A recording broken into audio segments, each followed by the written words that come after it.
Bueno, buenos días. En el día de hoy voy a explicar lo que es el concepto de debe, haber, saldo y partida doble, en el cual consiste en que el activo es todo lo que entra a la empresa, ya sean las ganancias, las ventas y lo que son los saldos por cobrar. Los pasivos son lo que sale, que son las cuentas a pagar, como los proveedores, como eh, los arriendos, y también se puede decir que son los, los pagos, los salarios. Entonces, para realizar una cuenta T, lo que tenemos es que hay dos lados, tanto uno izquierdo, que se llama debe, un lado derecho que hace como haber, lo que hace cuenta como los pasivos, y que nos dice el concepto de la partida doble, que tanto como el lado derecho como el izquierdo tienen que dar iguales. Entonces, un ejemplo sería,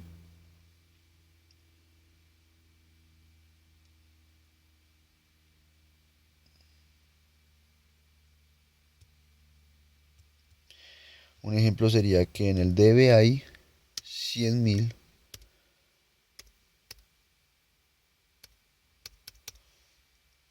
que eso sería en la cuenta T1,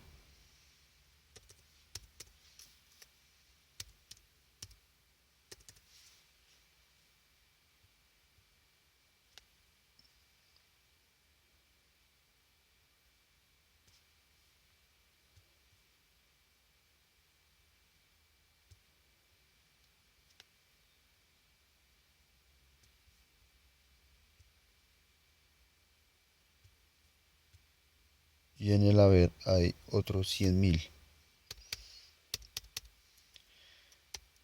Esto lo llamaríamos cuenta T1.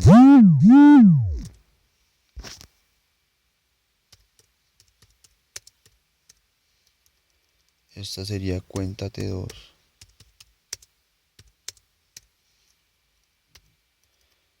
Y aquí colocaríamos el resultado.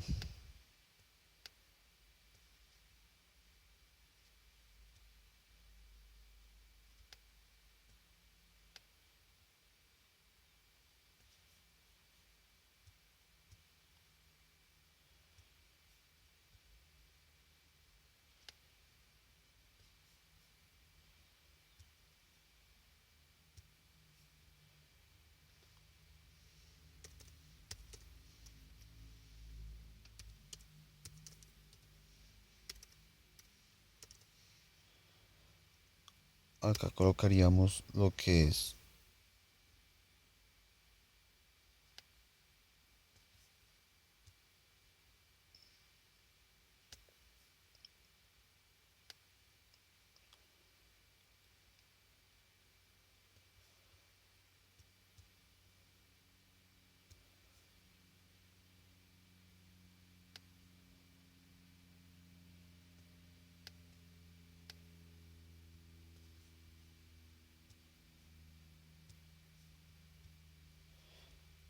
en el debe hay 100.000 en la cuenta T1, en el haber hay 100.000 en la cuenta T2, y lo que hacemos es sumar esos valores, lo que sí nos arroja que hay 100.000 en el debe, 100.000 en el haber, y ahí estaría claro lo que es el concepto de la partida doble. Ahora otro ejemplo sería, tenemos en el cuenta del debe, en otra cuenta,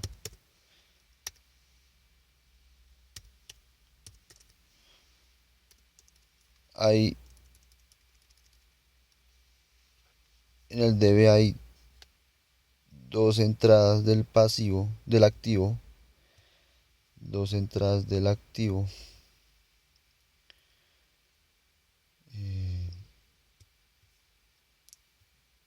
que son, por ejemplo,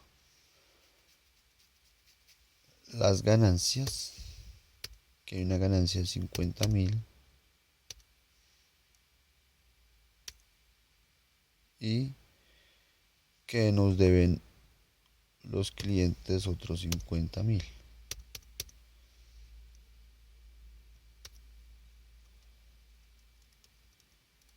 En la cuenta T2 hay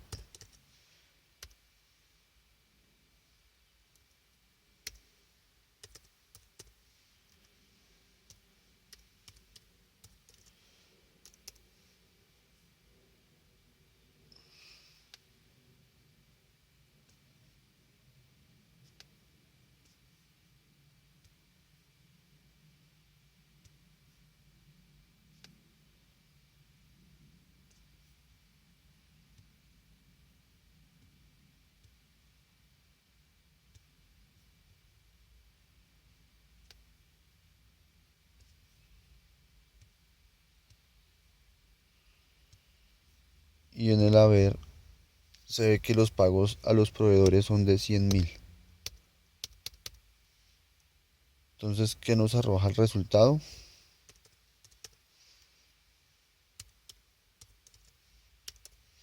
Al analizar esta cuenta, se puede decir el saldo, que en el saldo hay una pérdida, ya que no se gana y no se pierde,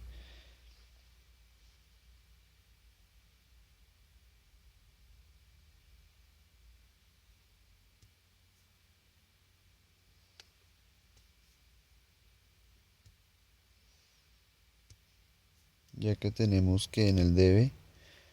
hay 50 que entran a la empresa, 50 que nos deben y en el haber hay 100.000 por pago a los proveedores.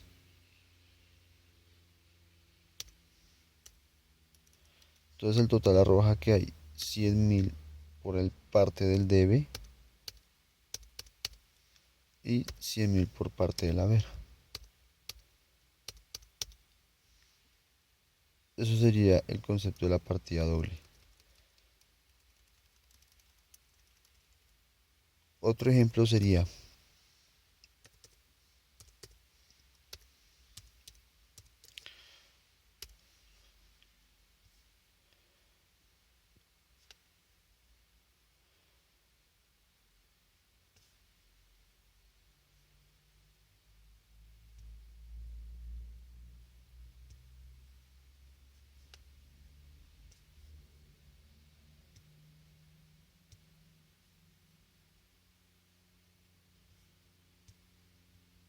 que hay tres entradas de 100.000.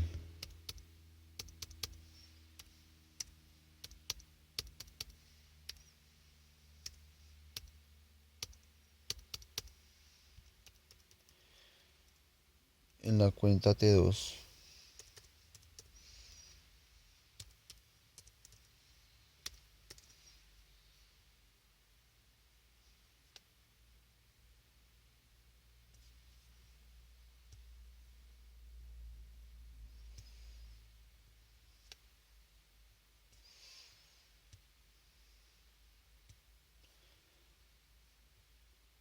en el haber hay 300.000 y lo que nos arroja el resultado del saldo es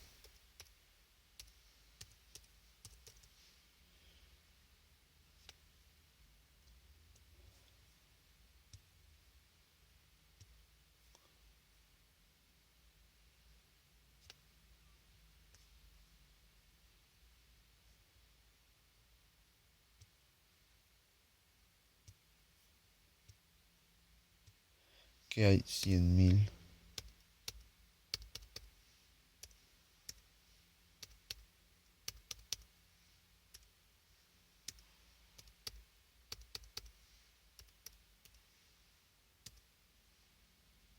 por parte del haber hay 300.000 En el parte del debe hay tres cuentas, tres entradas de 100.000,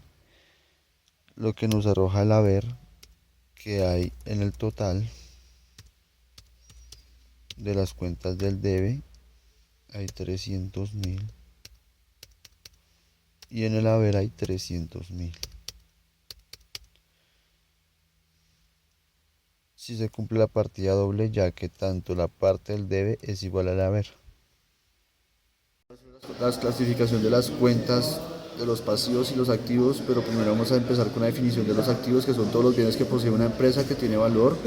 que son de la propiedad y sirve para un funcionamiento normal. La clasificación de los activos vienen activos corrientes, activos fijos y otros activos. Los activos corrientes son aquellos activos que son efectivos y que se pueden convertir fácilmente en efectivo en un periodo inferior a un año. Los activos corrientes son aquellos activos que son efectivos y no se pueden convertir fácilmente en efectivo en un periodo inferior a un año, en las cuales se encuentran las cuentas de los bancos, y en esas dos cuentas conforman los que son los activos disponibles, activos corrientes disponibles, en los cuales se encuentran las cuentas por cobrar de corto plazo, las inversiones de corto plazo, inventarios de mercancías, útiles de oficina, gastos por pagar por anticipado, anticipado a retenciones o las retefuentes. Bueno, los activos fijos son aquellos que deben cumplir con las siguientes características, que son bienes depreciables, quiere decir que funcionan, se desgastan por funcionamiento de la empresa, quiere decir que no están disponibles para la venta, que son para que la empresa sirva para poder funcionar. Entre los activos fijos se encuentran los terrenos, los edificios, los vehículos, muebles y enseres, maquinaria y equipos de oficina. En el grupo de los otros activos son aquellos que son no necesarios para la empresa, pero para que funcione, pero que tienen un gran valor significativo para ella, en los cuales se encuentra el goodwill, que es el nombre de la empresa, el gran nombre de la empresa, el buen nombre, el how now, que es el conocimiento, las marcas y patentes, que son el registro de la marca, las inversiones de largo plazo, acciones y bonos, y cuentas por cobrar a largo plazo, que son los vehículos, vivienda y entre otros. Ahora vámonos para el lado de los pasivos, que son todas las deudas que tiene la empresa para con terceras personas diferentes de los socios. La clasificación de los pasivos son en dos grupos, en los cuales son los pasivos corrientes a corto plazo y los pasivos de largo plazo, en los cuales los pasivos corrientes o corto plazo son los que son inferiores a un año y los pasivos de largo plazo son superiores a un año. Los pasivos corrientes o de corto plazo son las que encontramos como las cuentas por pagar de corto plazo, documentos por pagar de corto plazo, IVA por pagar, retención de la fuente por pagar, obligaciones laborales de corto plazo, obligaciones financieras de corto plazo e ingresos definidos, en las cuales las obligaciones laborales a corto plazo son las que se le pueden pagar, son las cesantías que se le pagan a un empleado. Las obligaciones financieras de corto plazo son las que se encuentran con las otras empresas relacionadas,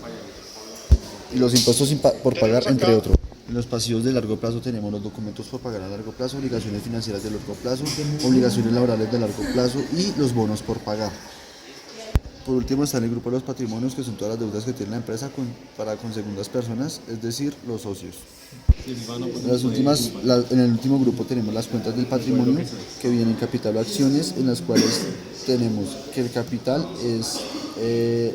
las empresas que están vinculadas con una sociedad limitada, o las acciones que son asociadas con una sociedad anónima. Utilidad o pérdida de ejercicio, utilidad o pérdida acumulada, reserva legal, reserva estatutaria o revaloración de patrimonio. Punto, vamos a hablar sobre los libros de contabilidad, en los cuales se encuentran el libro diario, que es el que se registran todos los hechos que se han registrado hasta el momento, en los cuales hay hechos contables, que son como el tiempo cronológico, los asientos contables, que es el número de asiento, que puede ser 1, 2, 3, 4, se coloca la fecha, que es al momento que se hizo el evento, se coloca el debe, el haber, en el debe se coloca la cantidad y el número de cuenta. Con el asiento contable se debe colocar en el nombre de la cuenta, en la cuenta del haber, se coloca el nombre de la cuenta a la cual se le hace el giro o la transacción, se le coloca la cantidad y así se culmina el asiento contable.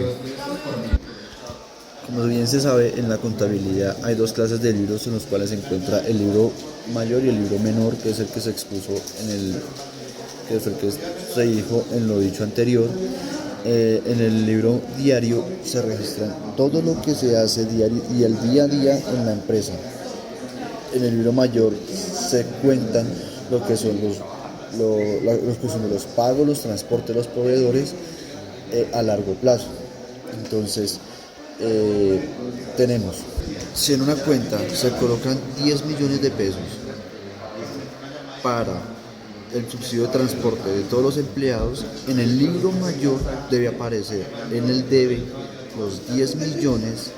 de pesos que se les subsidian a los trabajadores de la empresa durante el año, y en el haber del banco se colocan 10 millones de pesos porque es un subsidio de transporte que requiere la empresa para los empleados. Así es que se registran los libros contables del libro diario y el libro mayor. Es importante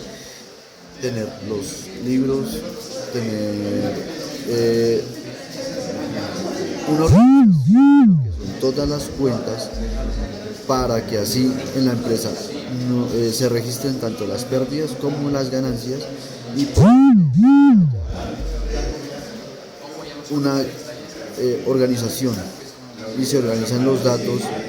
dependiendo de la fecha en la cual fueron digitados, y así no hay una pérdida alguna, tanto de los bienes como los servicios que dependiendo de la empresa pueden